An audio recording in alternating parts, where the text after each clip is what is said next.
بسم اللہ الرحمن الرحیم السلام علیکم ورحمۃ اللہ وبرکاتہ۔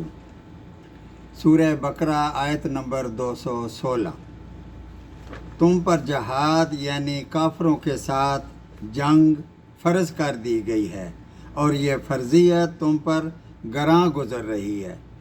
اب مدینے میں جو نئے نئے مسلمان ہوئے تھے انہوں نے ابھی سختیاں تو دیکھی نہیں تھیں، اور اسی طرح جو وہاں منافق لوگ تھے وہ تو جنگ چاہتے ہی نہیں تھے۔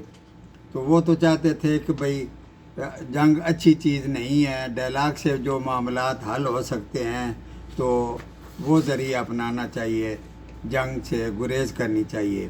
تو اللہ تعالیٰ فرماتے ہیں کہ ممکن ہے کہ تم جس چیز کو بری جانو اور وہی تمہارے لیے اچھی ہو، اور یہ بھی ممکن ہے کہ جس چیز کو تم اچھی سمجھو اور وہی چیز تمہارے لیے بری ہو۔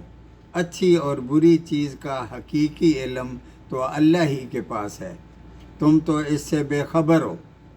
تم اپنی عقل پر ایمان نہ رکھو، تم وہی پر ایمان رکھو جو رسول اللہ صلی اللہ علیہ وآلہ وسلم پر نازل ہوئی۔